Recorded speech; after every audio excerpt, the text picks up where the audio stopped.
फेवी 35 176 दक्षिण की ओर किंग्युआन की ओर प्रस्थान।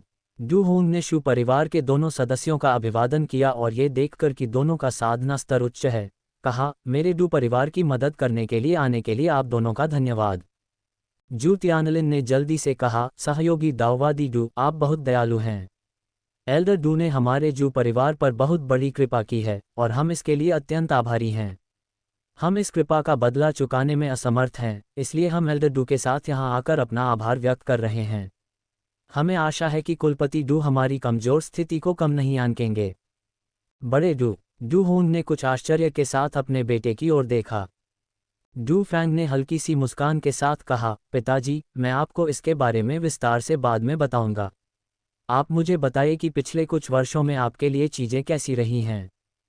इस समय डू डे, डू लिन और डू शुआंग तीनों को पता चल गया था कि डू फैंग वापस आ गया है और वे उससे मिलने के लिए आ गए। इसके बाद डू होंग ने तियांग शहर छोड़ने के बाद के अपने अनुभवों को डू फैंग को संक्षेप में बताया। वे चारों बिना किसी घटना के लिंग्यांग शहर पहुंच गए और वहीं बस गए। डू डे ने बाद में इसकी सूचना तियांग किंग संप्रदाय को दी, जिसने कहा कि वह जानबूझकर डू परिवार की मदद नहीं करेगा और अपने पुराने नियमों का पालन करता रहेगा। बेशक, इससे अप्रत्यक्ष रूप से डू परिवार को भी सुरक्षा मिली। आखिरकार, तियान किंग संप्रदाय और किंग्युआन संप्रदाय के बीच हमेशा से ही दुश्मनी रही है। किंग्युआन संप्रदाय के सदस्यों को लिंग्यांग शहर में प्रवेश न करने की जिद करके किंग्युआन संप्रदाय स्वाभाविक रूप से डू परिवार के सदस्यों को गिरफ्तार करने के लिए खुलेआम शहर में प्रवेश नहीं कर सकता था। डू फैंग ने सिर हिलाया और अपने पिता को वुलिंग काउंटी में अपने अनुभवों के बारे में संक्षेप में बताया। डू होंग ये सुनकर अत्यंत प्रसन्न हुआ कि डू फैंग अब मध्यवर्ती योद्धा स्तर पर पहुंच गया है। वैसे, मैंने शहर के द्वार के बाहर पहरेदारों को ये कहते हुए सुना कि कुछ महीने पहले किंग्युआन संप्रदाय के शिष्यों ने लिंग्यांग शहर में घुसपैठ की थी और अंदर लड़ाई छिड़ गई थी। क्या ऐसा हो सकता है कि वे यहाँ आए हों? जी हाँ, 3 महीने से भी ज्यादा समय पहले किंग्युआन संप्रदाय के 3 शिष्य हमें ढूंढते हुए आए थे। सौभाग्य से उस समय मैं और मेरा बड़ा भाई अपने दूसरे चाचा को ढूंढ रहे थे और हमारी उनसे मुलाकात हो गई, जिससे वे उन्हें ले जाने से रोक पाए। हालांकि हम दोनों घायल हो गए, डू डे ने बगल से बीच में कहा। डू फैंग ने तुरंत गुस्से से जवाब दिया, हम किंग्युआन संप्रदाय के टाई परिवार और किंग्यांग शहर के टाई परिवार, क्या आप मुझे ढूंढना नहीं चाहते थे? आप इंतजार कीजिए, मैं जल्द ही आपके पास आऊंगा। वैसे भाई, हुआंग त्यानहुआई कौन है? डू फैंग ने डू डे से पूछा। डू डे चौंक गया और डू फैंग की ओर देखकर बोला, शाओ फैंग, क्या तुम हुआंग त्यानहुआई को जानते हो? डू फैंग ने सिर हिलाते हुए कहा, मैं उसे नहीं जानता, लेकिन अभी थोड़ी देर पहले शहर में मेरी उससे संक्षिप्त बातचीत हुई थी। डू डे ने ओह कहा, थोड़ी देर सोचा और फिर बोला, हुआंग त्यानहुआई मेरे तियान किंग संप्रदाय के एक वरिष्ठ हैं, जो मुख्य रूप से लिंग्यांग शहर की रक्षा के लिए जिम्मेदार हैं। जियाओ फैंग उनके बारे में क्यों पूछ रहा है? डू फैंग ने अपनी आंखें बंद कर लीं और सोचने लगा। उसे लगा कि शहर में हुआंग त्यानहुआई के शब्दों में कोई छिपा हुआ अर्थ है, लेकिन फिलहाल वह उसे समझ नहीं पा रहा था। इसलिए उसने पूछा, पिछले कुछ वर्षों में काउंटी में क्या स्थिति रही है? किंग्युआन संप्रदाय क्या कर रहा है? और तियान किंग संप्रदाय का क्या हाल है? पिछले कुछ वर्षों की स्थिति। डू डे गहरी सोच में डूब गया। तियान किंग संप्रदाय का शिष्य होने के नाते वह स्वाभाविक रूप से डू होंग से अधिक जानता था। तुम्हारे जाने के बाद से किंग्यांग शहर का टाई परिवार तुम्हें न पाकर किंग्युआन संप्रदाय के पास स्पष्टीकरण मांगने गया। हालांकि तुम्हारे गुरु किंग्युन ने इसका कड़ा विरोध किया, लेकिन कार्यवाहक संप्रदाय प्रमुख के गुप्त समर्थन से किंग्युआन संप्रदाय ने तुम्हें संप्रदाय से निष्कासित करने का निर्णय लिया और तुम्हें पकड़ने और तुमसे कड़ी पूछताछ करने के लिए एक खोज दल भेजा। और हाल ही में तियान किंग संप्रदाय मिंगलियू संप्रदाय के काफी करीब आता दिख रहा है। मुझे आश्चर्य है कि दोनों संप्रदाय आगे क्या करेंगे। डू डे का परिचय सुनते ही डू फैंग का दिमाग अचानक चमक उठा। क्या तियान किंग संप्रदाय और मिंगलियू संप्रदाय करीब आ रहे थे? तियान किंग संप्रदाय का किंग्युआन संप्रदाय से हमेशा से ही मतभेद रहा था और मिंगलियू संप्रदाय भी किंग्युआन संप्रदाय के अधीन नहीं रहना चाहता था। अब जब दोनों संप्रदायों का संपर्क बढ़ गया है, तो ऐसा लगता है कि वे किंग्युआन संप्रदाय का सामना करने वाले हैं।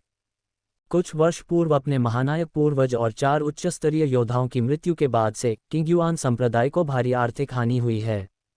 इसके अलावा इसके संप्रदाय प्रमुख यान किंगफेंग महानायक बनने में असफल रहने के बाद मर गए। अब ये संप्रदाय अपने पूर्व स्वरूप से बिल्कुल अलग है और नानलिंग काउंटी में शीर्ष संप्रदाय का दर्जा मुश्किल से ही बरकरार रख पाया है। ये तियानकिंग संप्रदाय और मिंगलियू संप्रदाय को दबाने में असमर्थ है, जो शक्ति में इसके बाद दूसरे स्थान पर हैं। डू फैंग को हुआंग तियानहुआई के शब्द याद आए, अगर तुम्हें मदद की ज़रूरत हो तो तुम मेरे तियानकिंग संप्रदाय में आ सकते हो। ऐसा लग रहा था कि दोनों संप्रदायों और किंगयुआन संप्रदाय के बीच का संघर्ष अब सुलझने वाला है। अगर ऐसा था तो उसे आश्चर्य हुआ कि उसके गुरु और बाकी लोग कैसे होंगे। उसे पहले किंगयुआन संप्रदाय जाना ही था। डू फैंग केवल 3 वर्षों से किंगयुन का शिष्य था। हालांकि यह समय कम था, किंगयुन उसे बेटे की तरह मानते थे, उसे हार्दिक मार्गदर्शन देते थे और निस्वार्थ भाव से अपना ज्ञान प्रदान करते थे। जब डू फैंग का पीछा किया जा रहा था तो किंगयुन ने अपने सबसे बड़े शिष्य जियांग बिन को उसकी मदद के लिए भेजा था। इससे ये कहा जा सकता है कि किंगयुन डू फैंग को बहुत महत्व देते थे। यह महसूस करते ही डू फैंग ने तुरंत कहा, पिताजी, बड़े भाई, मुझे पहले अपने गुरु और वरिष्ठ भाइयों से मिलने के लिए किंगयुआन संप्रदाय जाना होगा। डू होंग ने सिर हिलाते हुए कहा, ठीक है, तो फैंग तुम किंगयुआन पर्वत क्यों नहीं जाती? तब डू फैंग ने जू तियानलिन और जू झी से कहा, तुम दोनों लिंग्यांग शहर में रहो और मेरे पिता और बड़े भाई की रक्षा करो। जू तियानलिन ने कुछ देर सोचा, फिर सहमति में सिर हिलाया। आखिर वे बाहरी थे और किंगयुआन संप्रदाय का अनुसरण करना उनके लिए अच्छा नहीं होता। इसके अलावा उन्होंने अभी अभी सुना था कि किंगयुआन संप्रदाय ने कुछ महीने पहले डू फैंग के पिता को नुकसान पहुंचाने के लिए लिंग्यांग शहर में लोगों को भेजा था। यहाँ रहना डू फैंग को अपनी चिंताओं को दूर करने में बेहतर मदद करेगा। बिना देर किए डू फैंग ने सबको विदाई दी, तुरंत अपना दाहिना हाथ झटका और एक लंबी तलवार हवा में उड़ गई। फिर तेजी से वह जमीन से उठा, कई मीटर लंबी हो चुकी उस तलवार पर कदम रखा और दक्षिण में स्थित किंगयुआन संप्रदाय की ओर तेजी से बढ़ गया। लिंग्यांग शहर किंगयुआन संप्रदाय से 15,000 ली से अधिक दूर है।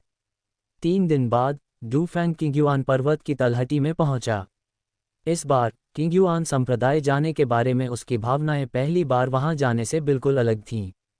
जब मैं पहली बार पहाड़ पर गया था तो यह यांग के मार्गदर्शन में था कि मैं एक शिष्य बनने के लिए पहाड़ पर गया था, इस उम्मीद में कि मैं किंगयुआन संप्रदाय में अपनी साधना में सफलता प्राप्त कर सकूं और अपने भीतर की रक्तरेखा को जागृत कर सकूं। संप्रदाय से निष्कासित होने के बावजूद वह अब एक बाहरी व्यक्ति के रूप में पर्वत पर लौट आया है। हालांकि उसकी साधना का स्तर पूरी तरह बदल गया है। वह अब एक मध्य स्तरीय योद्धा है जो उच्च स्तरीय योद्धा बनने की कगार पर है। डू फैंग ने अपनी उपस्थिति छुपाए, अपने गुरु के निवास का पता लगाया और चुपचाप पहाड़ पर चढ़ गया। रास्ते में इमारतें और सजावट 6 साल पहले जैसी ही लग रही थीं, उनमें बहुत कम बदलाव आया था।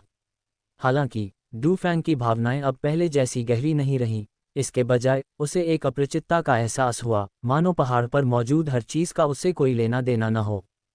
इस मानसिकता ने खुद डू फैंग को भी आश्चर्यचकित कर दिया। उसने सोचा था कि भले ही आत्मीयता न हो, कम से कम कुछ उदासी तो होनी ही चाहिए। उसने कभी ऐसी उम्मीद नहीं की थी। इसे उदासीनता ही कहते हैं। जी हाँ, यही उदासीनता है।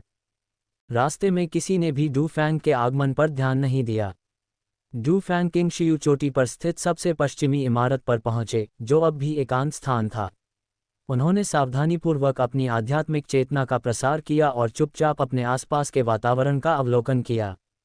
सौभाग्य से वहां कोई बाहरी व्यक्ति नहीं था। हालांकि ऐसा लगता है कि गुरुजी भी यहाँ नहीं हैं। डू फैंग को किंगयुन की आभा नहीं मिली। अंदर केवल वरिष्ठ भाई जियांग बिन ही मौजूद थे। कुछ देर सोचने के बाद डू फैंग अंदर गया और जियांग बिन के सामने प्रकट हुआ। जियांग बिन कमरे में आंखें बंद करके बैठा था। उसका मूड ठीक नहीं था और वह अपने गुरु को लेकर चिंतित था। थोड़ी देर बैठने के बाद वह उठा और बेचैनी से इधर उधर टहलने लगा। किंगयुन एकांतवास से बाहर आती है। तभी उसके मन में एक विचार आया और वह चिल्लाया, वहाँ कौन है? उसी समय वह पूरी तरह सतर्क हो गया और बाहर की ओर ध्यान से देखने लगा। डू फैंग धीरे धीरे जियांग बिन के सामने प्रकट हुआ और मुस्कुराते हुए बोला, वरिष्ठ भाई, इतने साल हो गए। साधना में आपकी अपार प्रगति के लिए बधाई। जियांग बिन ने 3 साल पहले मध्यवर्ती योद्धा स्तर को सफलतापूर्वक पार कर लिया था। अपने सामने खड़े व्यक्ति को देखकर जियांग बिन पहले तो अचंभित हुआ, फिर अत्यंत प्रसन्न होकर बोला, जूनियर ब्रदर। आप जूनियर ब्रदर डू फैंग हैं। उसने डू फैंग को ऊपर से नीचे तक देखा और बोला, अरे वाह, आप भी मध्यवर्ती योद्धा स्तर में प्रवेश कर चुके हैं। आपकी साधना गति तो कमाल की है। इतना कहते ही वह तेजी से आगे बढ़ा। डू फैंग ने कहा, छोटे भाई, मैं संयोगवश ही मध्यवर्ती योद्धा स्तर तक पहुंच पाया। वैसे गुरुजी कहाँ हैं? जब डू फैंग ने अपने गुरु का जिक्र किया तो जियांग बिन के चेहरे पर थोड़ी चिंता झलक उठी। उसने कहा, गुरुजी 1 महीने पहले एकांतवास में चले गए थे, ये कहते हुए कि वे उन्नत योद्धा स्तर तक पहुंचना चाहते हैं। वे अभी तक एकांतवास से बाहर नहीं आए हैं। डू फैंग ने धीरे से कहा, फिलहाल एल्डर टाई अभी भी किंग्युआन संप्रदाय के कार्यवाहक नेता हैं। क्या इसका मतलब यह है कि पिछले कुछ वर्षों में किंग्युआन संप्रदाय में कोई भी उन्नत योद्धा स्तर तक नहीं पहुंचा है? यदि इस बार गुरुजी सफलतापूर्वक उन्नत योद्धा स्तर प्राप्त कर लेते हैं, तो क्या वे नए आधिकारिक संप्रदाय नेता बनने के योग्य नहीं होंगे? जियांग बिन ने आह भरते हुए कहा, हाँ, ये संप्रदाय के लिए दुर्भाग्य की बात है। वर्षों से किसी ने भी सफलता प्राप्त नहीं की है। अब हम केवल यही आशा कर सकते हैं कि गुरुजी सफल हों।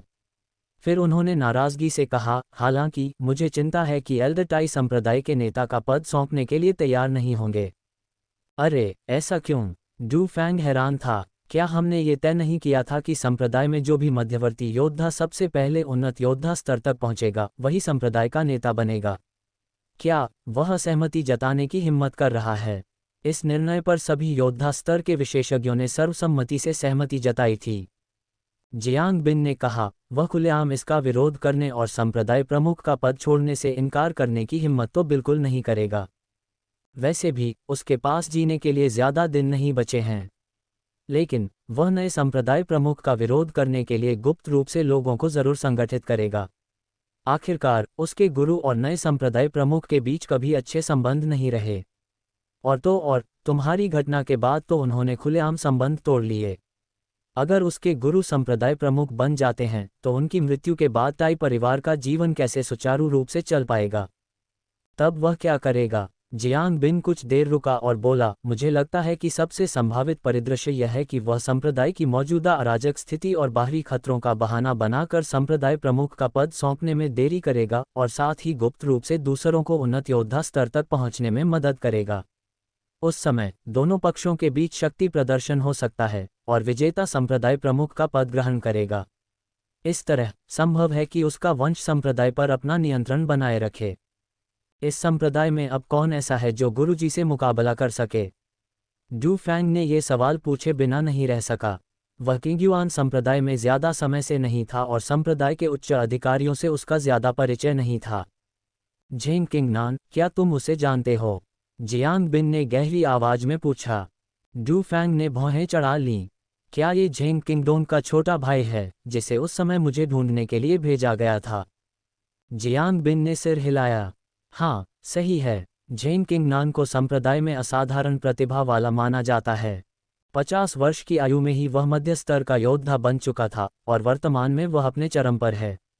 संभवतः वह जल्द ही उच्च स्तर के योद्धा के पद पर पहुंच जाएगा। झेंग बंधुओं का हमेशा से ही टाई लाओगुई से संबंध रहा है। यदि झेंग किंगनान भी निकट भविष्य में आसानी से उच्च स्तर पर पहुंच जाता है तो टाई लाओगुई निश्चित रूप से संप्रदाय के पारंपरिक नियमों के अनुसार गुरु को चुनौती देने का सुझाव देंगे और विजेता को संप्रदाय का नेता बनना होगा। कुछ देर सोचने के बाद डू फैंग ने पूछा, मास्टर के जीतने की कितनी संभावना है? जियांग बिन ने एक पल सोचा, फिर सिर हिलाकर कहा, कहना मुश्किल है। लगभग 50/50 चांस हैं। डू फैंग को एक विचार आया और उसने जियांग बिन से कहा, चिंता मत करो बड़े भाई, मुझे विश्वास है कि गुरुजी निश्चित रूप से जीतेंगे। अरे, छोटा भाई इतना आत्मविश्वासी है? जियांग बिन ने कुछ हैरानी से डू फैंग की ओर देखा। डू फैंग ने हल्की सी मुस्कान बिखेरी और जोर से सिर हिलाया। जियांग बिन को समझ नहीं आ रहा था कि डू फैंग अचानक ऐसी बात क्यों कहेगा, और उसे उम्मीद थी कि यह सचमुच वैसा ही होगा जैसा उसके छोटे भाई ने कहा था, इसलिए उसने पूछना बंद कर दिया। मुझे आश्चर्य है कि गुरुजी कब तक एकांतवास से बाहर आएंगे? डू फैंग ने पूछा। जल्द ही, 1-2 दिन में हो जाएगा। जब गुरुजी एकांतवास में गए थे तब उन्होंने कहा था कि इसमें लगभग 1 महीना लगेगा। जियांग बिन के चेहरे पर चिंता की एक झलक दिखाई दी। डू फैंग ने भौहें चढ़ाते हुए कहा, वैसे सीनियर ब्रदर ने अभी अभी बताया कि वर्तमान स्थिति अराजक है और संप्रदाय बाहरी खतरों का सामना कर रहा है। आपका क्या तात्पर्य है?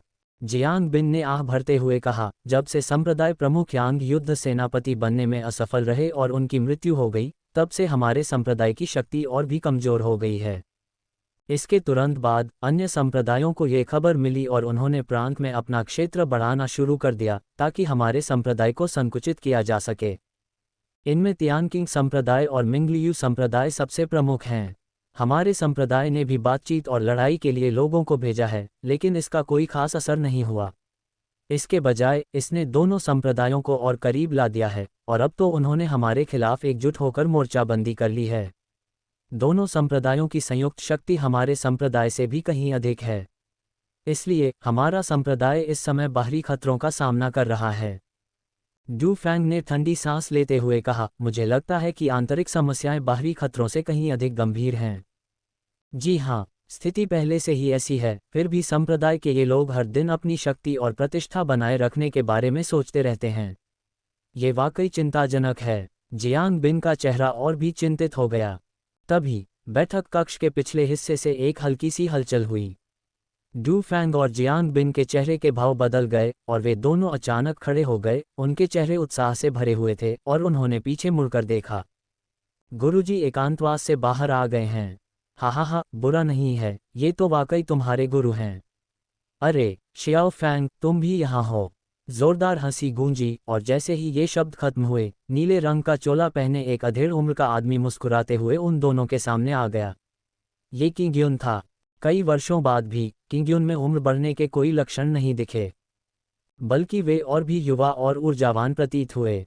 डू फैंग उत्साहित हो गया और तुरंत प्रणाम करते हुए आदरपूर्वक बोला, गुरुजी, आपकी साधना में हुई इस महान प्रगति और सफल उन्नति के लिए आपको हार्दिक बधाई। एक नज़र में ही वह समझ गया कि किंग्युन की आभा उच्च थी और उनकी आध्यात्मिक ऊर्जा प्रचुर थी, जो इस बात का संकेत था कि उन्होंने उन्नत योद्धा स्तर में सफलतापूर्वक प्रवेश कर लिया था। पहले हुई शांत हलचल का कारण संभवतः ये था कि किंग्युन ने अपनी उन्नति से होने वाली अत्यधिक अशांति को रोकने के लिए पहले ही कई सुरक्षात्मक संरचनाएं बना ली थीं। किंग्युन ने प्रसन्नता से डू फैंग की ओर देखा, बार बार सिर हिलाते हुए कहा, बहुत बढ़िया। मुझे उम्मीद नहीं थी कि तुम मात्र 6-7 वर्षों में एक नौसिखिया योद्धा से मध्यवर्ती योद्धा बन जाओगे, और ऐसा लगता है कि तुमने इस उपलब्धि के लिए लंबे समय से मेहनत की है। बहुत बढ़िया, बहुत बढ़िया। हा। डू फैंग भी अच्छे मूड में था और उसने कहा, पिछले कुछ वर्षों में मुझे कुछ अवसर मिले हैं, इसीलिए मैंने आज ये सब हासिल किया है। अब जबकि गुरु और वरिष्ठ भाई दोनों ने अपनी साधना में उन्नति कर ली है, मुझे आश्चर्य है कि अन्य वरिष्ठ भाई कैसा कर रहे हैं। किंग्युन मुस्कुराते हुए बोले, शिष्यों को सिखाने की बात करें तो मैं कोई अतिशयोक्ति नहीं कर रहा, लेकिन पूरे किंग्युआन संप्रदाय में कोई भी मेरी बराबरी नहीं कर सकता। तुम्हारा दूसरा वरिष्ठ भाई झांग झी अभी एक नौसिखिया योद्धा है, लेकिन उसकी शक्ति में काफ़ी सुधार हुआ है। तुम्हारा तीसरा वरिष्ठ भाई भी एक नौसिखिया योद्धा है और तुम्हारा चौथा वरिष्ठ भाई वू चुवान ची शोधन के 9वें स्तर पर है। वह कुछ ही महीनों में कालिक योद्धा के स्तर तक पहुंच जाएगा। और तुम, मेरे सबसे छोटे शिष्य, पहले से ही मध्यवर्ती योद्धा के स्तर पर हो। अगर मैं गलत नहीं हूं तो जल्द ही तुम उन्नत योद्धा के स्तर पर पहुंच जाओगे। मुझे बताओ, पूरे किंग्युआन संप्रदाय में मेरे जैसे उत्कृष्ट शिष्य और किसके पास हो सकते हैं? बेशक यह मुख्य रूप से इसलिए है क्योंकि तुम सभी में अच्छी प्रतिभा है और तुम साधना में कड़ी मेहनत करते हो, जिसके कारण तुमने ये उपलब्धियां हासिल की हैं। तीनों संप्रदायों का द्वंद्व। जियांग बिन ने कहा, शिष्यों की आज की सारी उपलब्धियां गुरु की अथक साधना का ही परिणाम हैं। शिष्य उनके प्रति अत्यंत आभारी हैं। किंग्युन ने हाथ हिलाते हुए कहा, ठीक है, अब इस बारे में और बात नहीं करते। इस साइट का नया URL है, याद रखने का आसान तरीका .com। शियाओफेंग इतने सालों से कहाँ साधना कर रहा था? क्या तुम आज किसी ज़रूरी काम से पहाड़ पर आए हो? डू फैंग को देखते हुए किंग्युन के चेहरे पर भावुकता और कुछ गंभीरता दोनों के भाव थे। डू फैंग ने कहा, पिछली बार अपने बड़े भाई की मदद से मैं झेंग किंगडोन के चंगुल से बच निकला और वुलिंग काउंटी चला गया। मैं कुछ दिन पहले ही लौटा हूं और अपने परिवार से मिला हूं। काउंटी में हालात कुछ अराजक हैं। ये सुनकर मैं तुरंत अपने गुरु से मिलने पहाड़ पर चढ़ गया। डू फैंग ने पहाड़ पर जाने का कारण कुछ सरल वाक्यों में ही बता दिया। किंग्युन का चेहरा गंभीर हो गया और उसने कहा, हाँ, प्रांत में स्थिति अराजक है। वास्तव में ये कहना अधिक सटीक होगा कि किंग्युआन संप्रदाय आंतरिक और बाहरी समस्याओं से घिरा हुआ है और एक नाजुक मोड़ पर है। मैंने अभी अभी अपने बड़े भाई को संप्रदाय की मौजूदा स्थिति के बारे में बात करते सुना।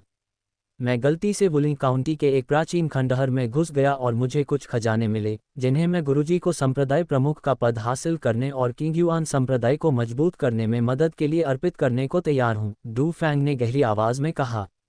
बोलते ही उसने अपना दाहिना हाथ झटका दिया और उसके सामने कई जादुई कलाकृतियां और बड़ी संख्या में जैड की बोतलें प्रकट हो गईं। जब किंग यून और जियांग बिन ने पहली बार डू फैंग को खजानों के बारे में बात करते सुना तो उन्होंने ज्यादा ध्यान नहीं दिया, लेकिन गौर से देखने पर वे चौंक गए और अविश्वास से डू फैंग की ओर देखने लगे। ये तो उच्च कोटि का जादुई हथियार है, और इतने सारे उच्च कोटि के जादुई हथियार भी। इतने सारे जादुई हथियार तुम्हें कहाँ से मिले, शाओ फैंग? उन दोनों के सामने एक उच्च श्रेणी का जादुई हथियार और 4 अन्य उच्च स्तरीय जादुई हथियार प्रकट हुए। इनमें से एक उच्च श्रेणी का जादुई हथियार 9 हेवन सॉन ट्रेडिंग स्वॉर्ड था और अन्य उच्च स्तरीय जादुई हथियार वज्र स्वॉर्ड और 4 अन्य थे। डू फैंग ने कहा, यह उच्च कोटि का जादुई हथियार 9 स्वर्गीत चरण तलवार कहलाता है। ये गुरुजी को संप्रदाय प्रमुख का पद सफलतापूर्वक प्राप्त करने और उनकी प्रतिष्ठा बढ़ाने में मदद करेगा। अन्य 4 उच्च स्तरीय जादुई हथियार मैं अपने साथी शिष्यों को उनकी पिछली देखभाल के प्रति कृतज्ञता के प्रतीक के रूप में अर्पित करता हूँ। किंग यून ने और कुछ नहीं कहा और अपने दाहिने हाथ के इशारे से उसने 9 हेवन सॉन ट्रेडिंग स्वॉर्ड को पकड़ लिया। उसने प्रसन्नता से कहा, बहुत अच्छा, तो मैं आपकी कृपा स्वीकार करता हूँ और यह 9 हेवन सॉन ट्रेडिंग स्वॉर्ड लेता हूँ। मुझे विश्वास है कि इस तलवार से संप्रदाय में कोई भी मेरा मुकाबला नहीं कर सकता। किंग यून की तरह जियांग बिन भी जानता था कि डू फैंग का किसी असाधारण घटना से सामना हुआ होगा, अन्यथा उसकी साधना में तीव्र प्रगति और इन जादुई कलाकृतियों की उत्पत्ति रहस्यमय बनी रहती। चूंकि उसके गुरु ने अब इस बारे में पूछताछ नहीं की, इसलिए उसने भी इस मामले पर जोर नहीं दिया, क्योंकि हर किसी के अपने रहस्य होते हैं। हालांकि उन्हें यह नहीं पता था कि डू फैंग की साधना की तीव्र गति मुख्य रूप से उसके असाधारण वंश और उसके द्वारा सीखी गई शक्तिशाली तकनीकों के कारण थी। जियांग बिन ने भी हाथ हिलाकर वज्र तलवार उठा ली। चारों जादुई कलाकृतियों को देखकर वह समझ गया कि उसके छोटे भाई ने उन चारों को उनकी अलग अलग साधना विधियों और आदतों के अनुसार ये जादुई कलाकृतियां दी थीं। वज्र तलवार स्पष्ट रूप से उसके लिए थी, इसलिए उसने औपचारिकता नहीं बरती। किंग यून ने 9 स्वर्गों की गीत यात्रा तलवार को म्यान में रखा, फिर हाथ बढ़ाकर अपने सामने रखी सभी वस्तुओं को उठा लिया। उसने तीनों जादुई कलाकृतियों को रख दिया और बहुत प्रसन्न हुआ। बोतलों की ओर इशारा करते हुए उसने कहा, अच्छा, मैं आपके अन्य वरिष्ठ भाइयों की ओर से आपको धन्यवाद देता हूँ। ये गोलियां कैसी हैं? ये किस प्रकार की औषधियां हैं? डू फैंग ने कहा, 10 गोल्डन कोर गोलियां हैं, जिनमें से एक बोतल स्पिरिट रिटर्निंग पिल, 10,000 साल का कायाकल्प मरहम और हड्डी जोड़ने और मांसपेशियों को पुनर्जीवित करने वाला अमृत है। ये सुनकर किंग यून और दूसरा व्यक्ति दोनों चौंक गए। उन्होंने डू फैंग की ओर देखा और पूछा, 10 गोल्डन कोर गोलियां? गोल्डन कोर एक उच्च स्तरीय योद्धा के युद्ध सेनापति बनने की संभावनाओं को बढ़ा सकता है। यहाँ तक कि किंग युआन संप्रदाय में भी गोल्डन कोर की गोलियों की संख्या बहुत सीमित है। केवल वे विशेषज्ञ जो वास्तव में युद्ध सेनापति बनने में सक्षम हैं, उन्हें ही संप्रदाय का पुरस्कार मिलता है, और वह भी केवल एक गोली। अब जब डू फैंग ने कदम उठाया है तो उसने 10 गोल्डन कोर पिल्स दे दी हैं। भला इससे उन्हें आश्चर्य क्यों नहीं होगा? वे सोच रहे थे कि पिछले कुछ वर्षों में डू फैंग के साथ किस तरह की असाधारण घटनाएं हुई होंगी। वह इतनी आसानी से उच्च स्तरीय जादुई हथियार 10 गोल्डन कोर पिल्स ले जा सकता था, और उन्हें यकीन था कि डू फैंग के पास सिर्फ यही चीजें नहीं हैं। उसके पास और भी बहुत कुछ होगा, और शायद इससे भी अधिक कीमती खजाने। वाह वाह वाह, किंग यून ने बहुत खुशी से कई बार कहा। फिर उसने कहा, लेकिन एक साथ 10 गोलियां देना बहुत ज्यादा है। मैं इतनी गोलियां नहीं ले सकता। डू फैंग ने हल्की मुस्कान के साथ कहा, इस शिष्य को विश्वास है कि गुरुजी और सभी वरिष्ठ भाइयों को भविष्य में यह उपयोगी लगेगा। इसके अलावा गुरुजी भविष्य में इसका अन्य उपयोग भी कर सकते हैं। किंग यून एक पल के लिए चौंक गया, फिर उसने समझ जाने के भाव से सिर हिलाया। एक बार जब मैं संप्रदाय का नेता बन जाऊंगा तो मैं तुम्हें किंग युआन संप्रदाय का शिष्य घोषित करूंगा, मेरा शिष्य। हम देखते हैं कौन आपत्ति करने की हिम्मत करता है।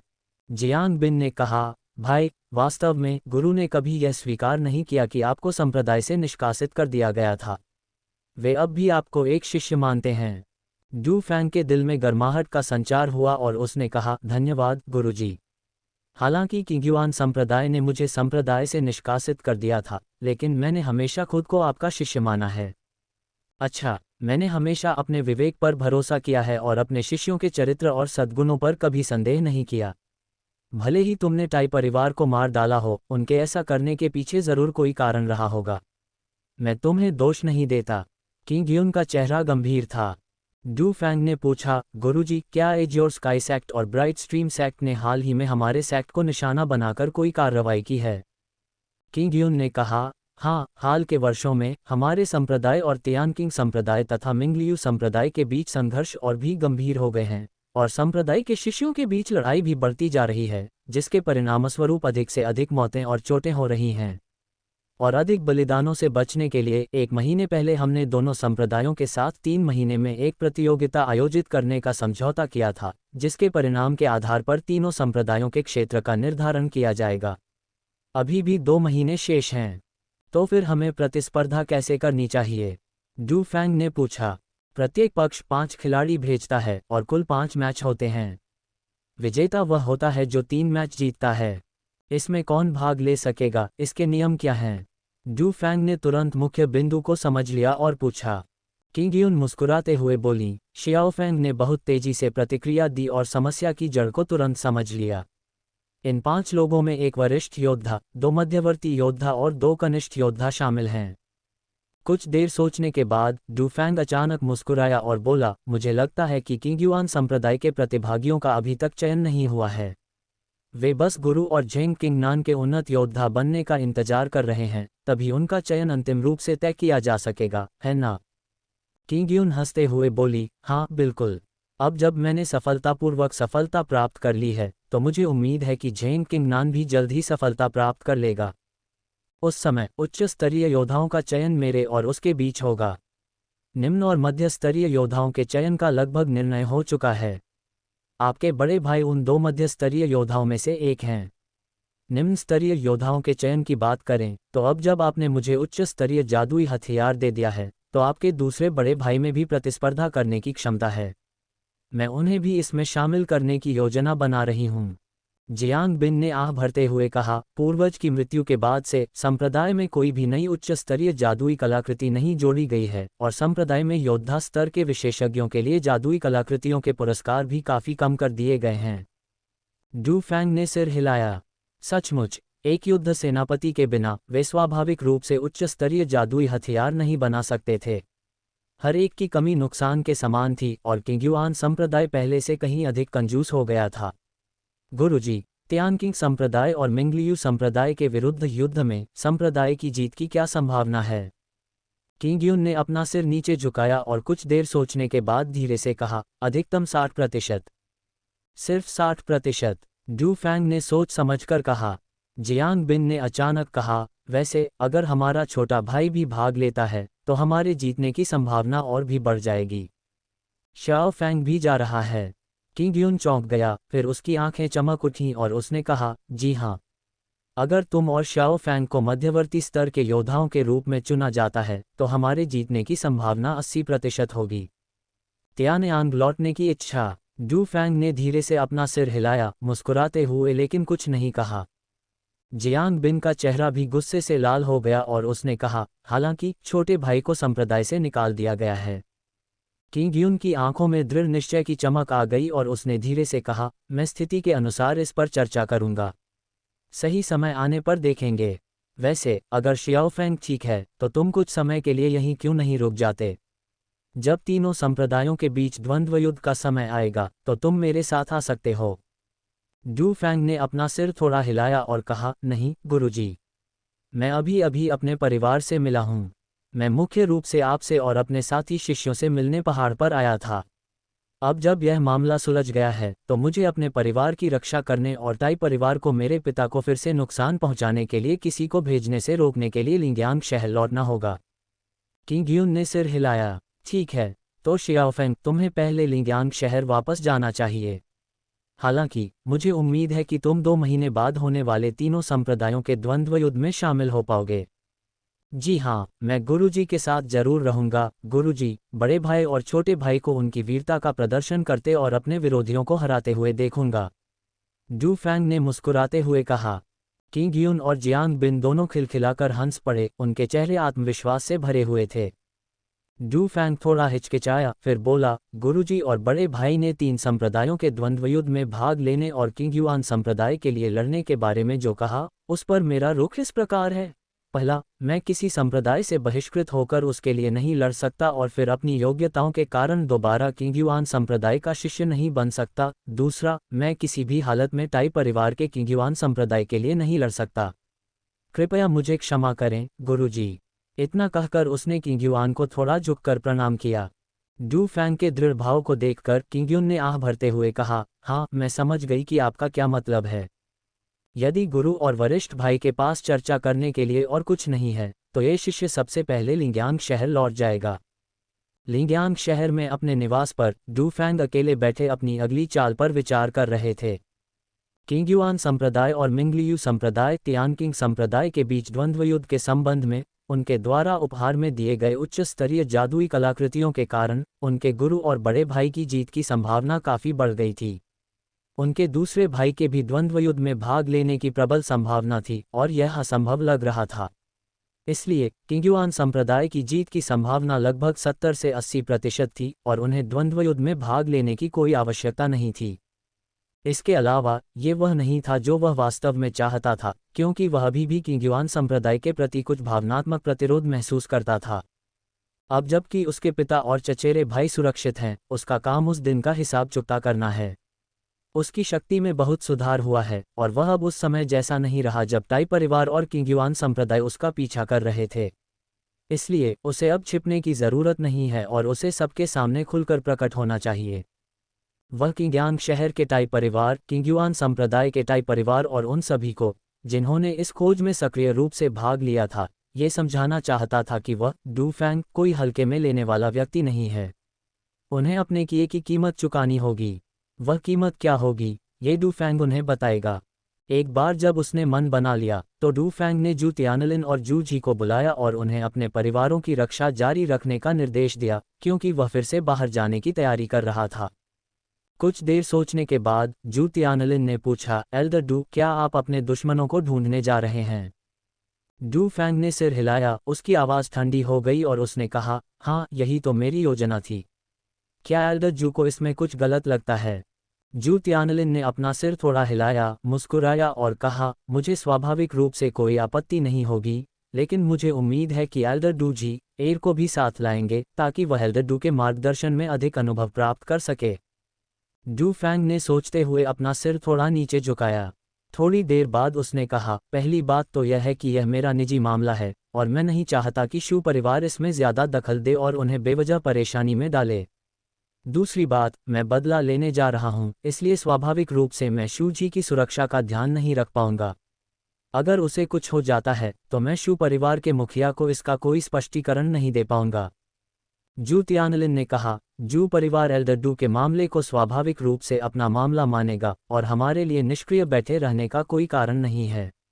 जू जी की सुरक्षा के बारे में एल्डर डू को ज़्यादा चिंता करने की जरूरत नहीं है।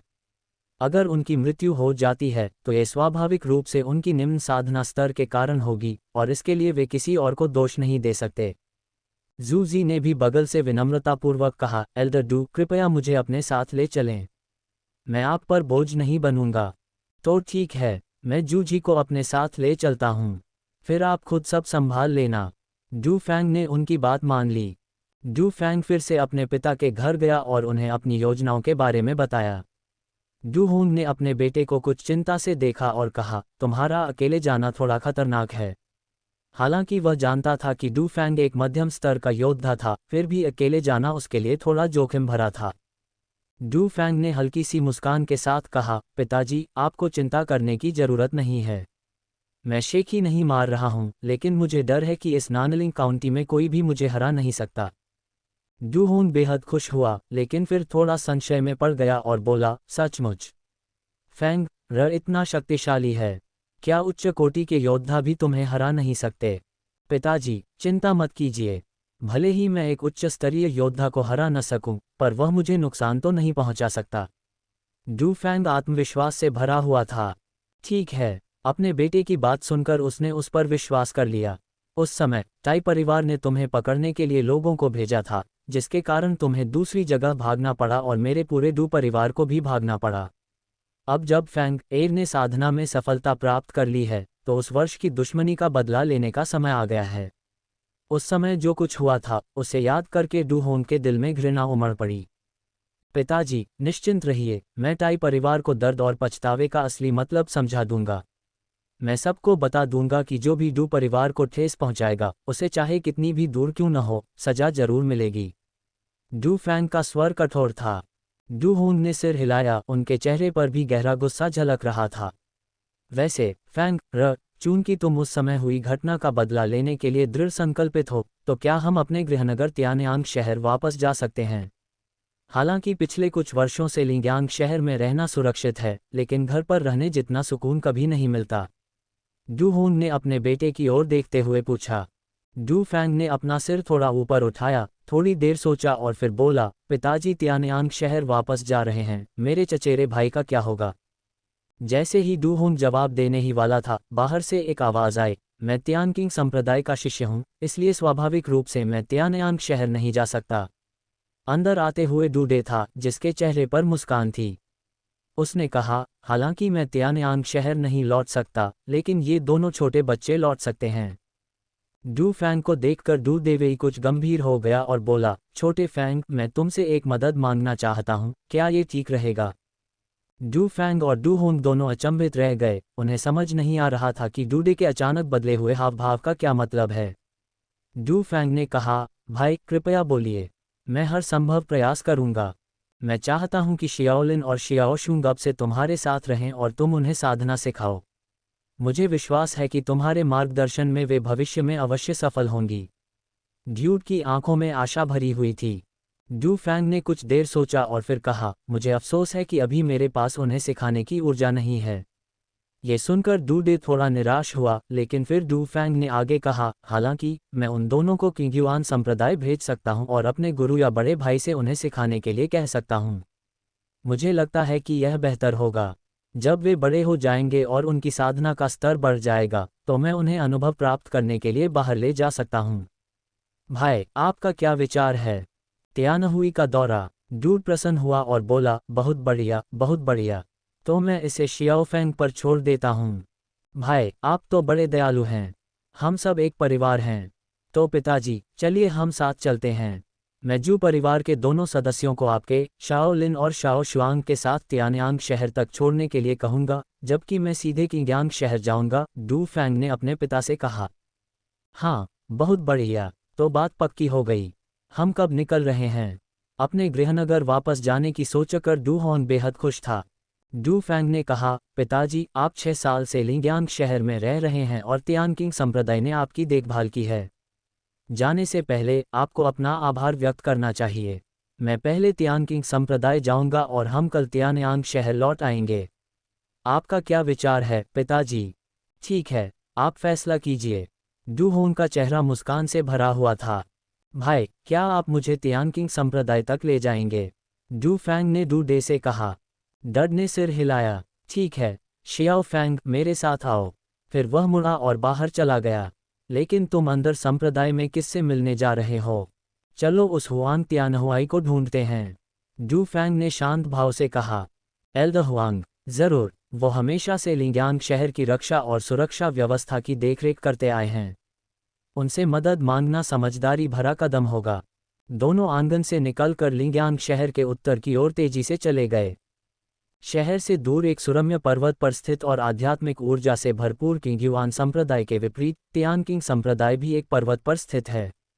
हालांकि विशाल और भव्य किंग्युआन पर्वत के विपरीत त्यानकिंग संप्रदाय एक छोटे पर्वत पर बना है, और फिर उस पर्वत की तलहटी में एक शहर बसाया गया है, जो लिंग्यांग शहर है। परिणामस्वरूप लिंग्यांग शहर सीधे त्यानकिंग संप्रदाय का क्षेत्र बन गया, या यूं कहें कि त्यानकिंग संप्रदाय की बाहरी सीमा बन गया। इसलिए नानलिंग काउंटी के अन्य संप्रदायों, जिनमें किंग्युआन संप्रदाय भी शामिल था, ने लिंग्यांग शहर में अपना अड्डा स्थापित नहीं किया। 10 मील से अधिक की यात्रा के बाद वे एक छोटे से पहाड़ पर पहुंचे, जिसकी ऊंचाई मात्र कुछ 100 फीट थी। पहाड़ पर कई भव्य इमारतें खड़ी थीं। एक सीधी पहाड़ी सड़क पहाड़ के मध्य तक जाती थी, जहां एक विशाल इमारत खड़ी थी, जो तियानकिंग द्वार का प्रवेश द्वार था। डू फैंग ने पहाड़ की ओर देखा और उसे स्पष्ट रूप से कुछ आकृतियां दिखाई दीं। यद्यपि तियानकिंग संप्रदाय में किंगयुआन संप्रदाय जैसी भव्यता नहीं है, फिर भी इसकी अपनी एक अनूठी खूबसूरती है। डू फैंग ने भावुक होकर कहा। ड्यूड हंसते हुए बोला, ये छोटा पहाड़ पहले नामहीन था, लेकिन बाद में तियानकिंग संप्रदाय ने यहाँ अपना निवास स्थान बनाया और पहाड़ में कुछ बदलाव किए, जिससे यह आध्यात्मिक ऊर्जा से भरपूर और साधना के लिए उपयुक्त हो गया। साथ ही, क्योंकि तियानकिंग संप्रदाय ने पहाड़ की तलहटी में लिंग्यांग शहर का निर्माण किया, इसलिए इस पहाड़ को लिंग पर्वत कहा जाता है। दोनों सीधे पहाड़ी रास्ते पर चलते हुए जल्द ही तियानकिंग संप्रदाय के द्वार पर पहुंच गए। प्रवेश द्वार पर तियानकिंग संप्रदाय के 4 शिष्य पहरा दे रहे थे। डूडे को देखते ही वे सब थोड़ा झुककर उनका अभिवादन करते हुए बोले, वरिष्ठ भाई डू। ये चारों लोग ची रिफाइनिंग के 4थे या 5वें स्तर पर प्रतीत हो रहे थे। डूडे ने सिर हिलाया, अपने बगल में खड़े डू फैंग की ओर इशारा किया और कहा, यह मेरा चचेरा भाई डू फैंग है, जो एल्डर हुआंग से मिलना चाहता है। चारों व्यक्तियों ने डू फैंग की ओर देखा और उसकी गहन साधना को देखकर आश्चर्यचकित रह गए। ये व्यक्ति लगभग 20 वर्ष का था, फिर भी वह पहले से ही योद्धा स्तर पर था। उनमें से एक ने कहा, चूंकि वह सीनियर ब्रदर डू का चचेरा भाई है, इसलिए वह स्वाभाविक रूप से पहाड़ पर चढ़ सकता है। कृपया। फिर वे चारों एक तरफ हट गए। इस पर्वत द्वार के पार नीले आकाश द्वार की विभिन्न इमारतें खड़ी हैं। चारों ओर देखने पर पूरे आध्यात्मिक पर्वत पर इमारतें दिखाई देती हैं, कुछ भव्य और शानदार तो कुछ बेहद सुंदर और कोमल। प्रकाश में वे जगमगाती हैं, सचमुच चकाचौंध कर देने वाली। डू फैंग डूडे के पीछे पीछे सीधे हुआंग तियानहुआई के निवास पर गया। तियानकिंग संप्रदाय के कई शिष्यों ने डूडे को देखते ही केवल अभिवादन किया। कुछ ही देर में दोनों एक विशाल इमारत के पास पहुंचे। ड्यूड रुका और बोला, श्याओ फैंग, एल्डर हुआंग यहीं रहते हैं, इसलिए मैं अंदर नहीं जाऊंगा। डू फैंग ने सिर हिलाया, आगे बढ़ा और जोर से बोला, डू फैंग आ गया है। मैं एल्डर हुआंग से विनम्रतापूर्वक निवेदन करता हूं कि वे उससे मिलने का समय निकालें। डू फैंग के बोलने के कुछ ही क्षण बाद एक मधुर आवाज सुनाई दी, हाँ, तुम हो मेरे युवा मित्र डू। मुझे उम्मीद नहीं थी कि हम इतनी जल्दी फिर मिलेंगे। मैं तुम्हारे आने का बेसब्री से इंतजार कर रहा था, मेरे युवा मित्र डू। कृपया अंदर आइए। डू फैंग शांत रहा, उसने अपना पैर उठाया और आंगन में प्रवेश किया। मुख्य द्वार से होते हुए और एक विशाल आंगन को पार करते हुए वह बैठक कक्ष में पहुंचा, जहां एक लंबा व्यक्ति पहले से ही बैठा था। वह तियानकिंग संप्रदाय के वरिष्ठ सदस्यों में से एक हुआंग तियानहुआई थे। डू फैंग ने उस व्यक्ति पर एक नज़र डाली और तुरंत उसे उस व्यक्ति के रूप में पहचान लिया जिससे उसने उस दिन लिंग्यांग शहर में बात की थी। फिर उसने हुआंग तियानहुआई को ऊपर से नीचे तक देखा। हुआंग तियानहुआई भी एक मध्यम स्तर का योद्धा था। उसने हल्के नीले रंग का चोला पहना हुआ था जिस पर कलाई पर सुनहरे धागे से तियानकिंग लिखा हुआ था, जो तियानकिंग संप्रदाय में उसकी स्थिति को दर्शाता था। डू फैंग को अंदर आते देख हुआंग तियानहुआई खड़ा हो गया, दिल खोलकर हंसा और बोला, युवा मित्र डू, कृपया अंदर आइए। इस व्यक्ति के चेहरे पर सादगी और बनावटीपन देखकर डू फैंग के मन में उसके प्रति सद्भावना जागृत हुई। उसने हल्की सी मुस्कान के साथ कहा, मैंने पहले सिर्फ आपकी आवाज़ सुनी थी, आपको जानता नहीं था। अब आपको देखकर मुझे पता चला कि आप सच्चे चरित्र के व्यक्ति हैं। इतना कहकर वह एक तरफ बैठ गया। हुआंग तियानहुआई ने तुरंत किसी को आध्यात्मिक चाय लाने का आदेश दिया और फिर सीधे मुद्दे पर आते हुए पूछा, युवा मित्र डू, आज आप मुझसे मिलने पहाड़ पर क्यों आए हैं? डू फैंग ने कुछ देर सोचा, फिर कहा, डू फैंग यहाँ 2 कारणों से आया है। पहला, अपनी कृतज्ञता व्यक्त करने के लिए। मेरे पिता 6 वर्षों से लिंग्यांग शहर में रह रहे हैं और आपके आदरणीय संप्रदाय द्वारा उन्हें दी गई देखभाल के लिए हम अत्यंत आभारी हैं। कुछ देर रुकने के बाद उन्होंने अपना दाहिना हाथ हिलाया और उनके सामने कई ज़ैड की बोतलें प्रकट हुईं। एक झटके में बोतलें हुआंग तियानहुआई की ओर उड़ गईं। ये केवल मेरी कृतज्ञता का प्रतीक हैं, इनका उद्देश्य मेरा हार्दिक सम्मान व्यक्त करना नहीं है, लेकिन मुझे आशा है कि आप इन्हें स्वीकार करेंगे। डू फैंग की बातें सुनकर हुआंग तियानहुआई ने बस मुस्कुरा दिया और चुप रहा। अपने दाहिने हाथ की एक तेज हरकत से उसने बोतलों को अपनी मुट्ठी में उठा लिया। पहली ज़ैड की बोतल खोलकर उसने अपनी आध्यात्मिक इंद्रियों से उसकी जांच की और पाया कि अंदर केवल एक गोली थी। ध्यान से देखने पर गोली हल्के सुनहरे रंग की थी और उससे तेज औषधीय सुगंध आ रही थी। उसका चेहरा तुरंत बदल गया और उसने तीखे स्वर में डू फैंग की ओर देखते हुए पूछा, क्या ये साधारण दवा गोल्डन कोर की गोली है? हाँ, यही दवा है, डू फैंग ने शांत भाव से कहा। हुआन तियानहुआई ने हैरानी से डू फैंग को देखा और बड़ी मुश्किल से पूछा, युवा मित्र डू, क्या आप इस दवा के प्रभावों के बारे में जानते हैं? मुझे पता है कि यह गोली उन्नत योद्धाओं के युद्ध महानायक स्तर तक पहुंचने की संभावना को बढ़ा सकती है। क्या मैं सही हूँ? डू फैंग ने शांत भाव से हुआन तियानहुआई की ओर देखा और धीरे धीरे बोला, चूंकि मित्र डू को इस औषधि की कीमत का ज्ञान है तो वह इसे अपने पास क्यों नहीं रखते, बल्कि हमारे संप्रदाय को देने पर जोर क्यों देते हैं? हुआन तियानहुआई को कुछ संदेह हुआ। डू फैंग ने हल्की सी मुस्कान के साथ कहा, क्या कीमती चीजें दान नहीं की जा सकती? या फिर एल्डर हुआंग या आपका संप्रदाय आमतौर पर ऐसी चीजें दान कर देते हैं जो उन्हें खुद नहीं चाहिए? हुआन तियानहुआई चौंक गया, फिर बेबसी से मुस्कुराते हुए बोला, बिल्कुल नहीं। फिर उसने गंभीरता से कहा, त्यानकिंग संप्रदाय ने आपके पिता पर कोई विशेष कृपा नहीं दिखाई है। युवा मित्र डू का उपहार बहुत कीमती है, इसलिए कृपया इसे वापस ले जाए। इस बार डू फैंग चौंक गया। उसने हुआंग तियानहुआई से इतनी ईमानदारी की उम्मीद नहीं की थी। इससे पता चलता है कि हुआंग वाकई एक नेक इंसान है, जिससे डू फैंग के मन में उसके प्रति और भी स्नेह जागा। उसने अपने दाहिने हाथ से हुआन तियानहुआई को हल्का सा आगे धकेलते हुए कहा, चूंकि उपहार दे दिया गया है, इसे वापस लेने का कोई कारण नहीं है। एल्डर हुआन, कृपया इसे स्वीकार करें। दोस्तों, अगर आपको यह कहानी पसंद आई है तो इसकी आगे की कड़ियां हमारे टेलीग्राम चैनल पर सुन सकते हैं। गोल्डन मेंबरशिप, सिर्फ ₹149 में इस कहानी के अगले 100 एपिसोड का आनंद लें। अगर आप इस कहानी के सभी एपिसोड सुनना चाहते हैं तो सिर्फ ₹299 में इस पूरी कहानी का पूरा एक्सेस प्राप्त करें। टेलीग्राम लिंक और गोल्डन मेंबरशिप की जानकारी आपको डिस्क्रिप्शन और पिन किए गए कमेंट में मिल जाएगी। आपके प्यार और सहयोग के लिए दिल से धन्यवाद।